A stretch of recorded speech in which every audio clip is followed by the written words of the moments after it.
as far back as I can remember, into earliest childhood, I've always been absolutely fascinated with the idea of death. Now, you may think that's kind of morbid, but you know when a child at night says the phrase, "If I should die before I wake," there's something about it that's absolutely weird.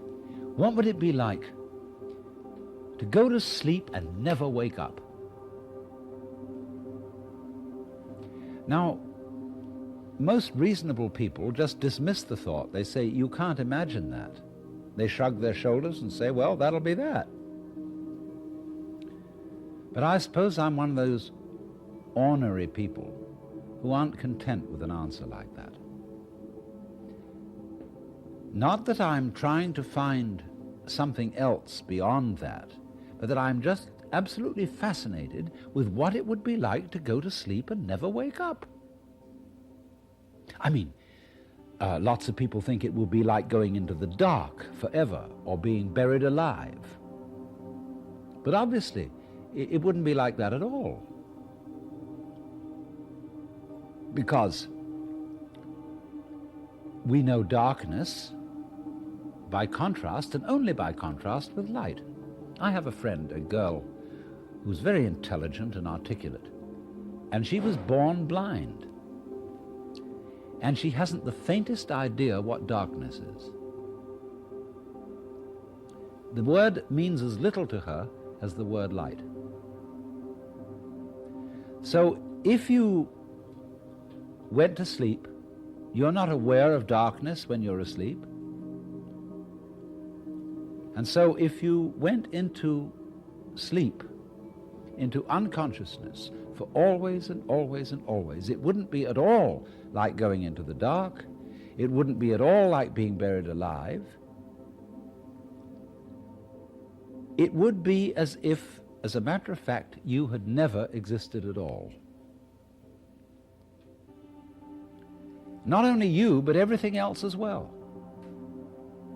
You would be in that state as if you had never been. And there, of course, there would be no problems. There would be no one to regret the loss of anything. You couldn't even call it a tragedy because there would be no one to experience it as a tragedy. It would be simple, nothing at all. Forever and for never. Because not only would you have no future, you would also have no past and no present. Now, you would think that that was the point where we'd say, well, let's talk about something else. But I'm not content with that. I demur. Because this makes me think of two other things. This state of nothingness makes me think, first of all, the only thing I get anywhere in my experience that's close to nothingness is the way my head looks to my eyes. Because I seem to feel that there is a world out there, as it were, confronting my eyes. And then behind my eyes, there isn't a black spot. There isn't even a hazy spot. There's nothing at all. I'm not aware of my head, as it were, as a black hole in the middle of all this luminous visual experience. It doesn't even have very clear edges because the field of vision is an oval. And if I run my fingers along my field of vision, it's like this. And this is the point where my fingers just disappear from sight. Vague edged. But then behind this oval of vision, there is nothing at all. Just from the sense of sight. Of course, if I use my fingers and touch, I can feel something behind my eyes. But if I use the sense of sight alone, there's just nothing there at all. Now, nevertheless, out of that blankness, I see. Well, that's the first thing it makes me think of. Now, the next thing it makes me think of is this. If, when I'm dead, I am as if I never had been, then that's the way I was before I was born. Because just as if I try to go back behind my eyes and find what is there, I come to a blank. If I try to remember back and back and back and back, I've got my earliest memories, and then behind them, nothing. Total blank. But just as I know there's something behind my eyes by using my fingers on my head, so I know through other sources of information that before I was born, there was something going on. There were my father and my mother, and their fathers and mothers, and the whole material environment of the earth and its life out of which they came, and behind that the solar system, and behind that the galaxy, and behind that all the galaxies, and behind that another blank, space. So I reason that if I go back when I'm dead to the state where I was before I was born, couldn't I happen again? You know, what has happened once can very well happen again. If it happened once, it's extraordinary. And it's not really very much more extraordinary if it happened all over again. So in other words, I do know for certain, because I've seen people die, and I've seen people born after them, that at any rate, after I die, not only somebody, but myriads of other beings will be born. That I know. We all know that. There's no doubt about it. But what worries us is that when we're dead, there could be nothing at all forever, as if that was something to worry about. Before you were born, there was this same nothing at all forever, and yet you happened. And if you happened once, you can happen again. Now, what does that mean? Well, we'll get at it first in its very simplest way, and to explain myself, I must invent a new verb. This is the verb to I.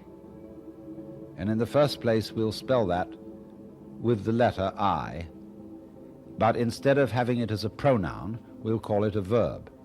The universe eyes. It has eyed in me, and it eyes in you. Now let's respell the word E-Y-E. When I talk about to eye something, it means to look at something, to be aware of something. So we'll change the spelling and we'll say the universe eyes. It becomes aware of itself in each one of us. And it keeps on eyeing. And every time it eyes, every one of us in whom it eyes feels that he is the center of the whole thing. And that I know that you feel that you are I in just the same way that I feel that I am I. And we all have the same background of nothing. We don't remember having done it before. And yet it has been done before, again and again and again, not only before in time, but all around us everywhere else in space everybody is the universe eyeing. Now look, let me try and make this clearer in this way. When I say it's the universe eyeing, who is eyeing? What do you mean by I? Well, there are two things you can mean by it. On the one hand, you can mean what's called your ego, your personality. But that's not your real eyeing, because your personality is your idea of yourself. It's your image of yourself. And that's made up of how you feel yourself, how you think about yourself, thrown in with what all your friends and relations have told you about yourself. So your image of yourself, however, obviously isn't you any more than your photograph is you, or any more than the image of anything is it. All our images of ourselves are nothing more than caricatures. They contain no information, for most of us, on how we grow our brains, how we work our nerves, how we circulate our blood, how we secrete with our glands, and how we shape our bones. That isn't contained in the sensation or the image we call the ego. So obviously then, the ego image is not myself. So myself contains all these factors that we could say the body is doing, the circulation of the blood, the breathing, the electrical activity of the nerves. All this is me, but I don't know anything about it. I don't know how it came together. I don't know how it's constructed. And yet I do all that. If it is true also to say, I breathe, I walk, I think, I am conscious. I don't know how I manage to be, but I do it in the same way as I grow my hair. So I must therefore locate the center of me, my eyeing, at a deeper level than my ego, which is my image or idea of myself. But how deep do we go? We can say the body is the I. But the body comes out of the rest of the universe, comes out of all its energy.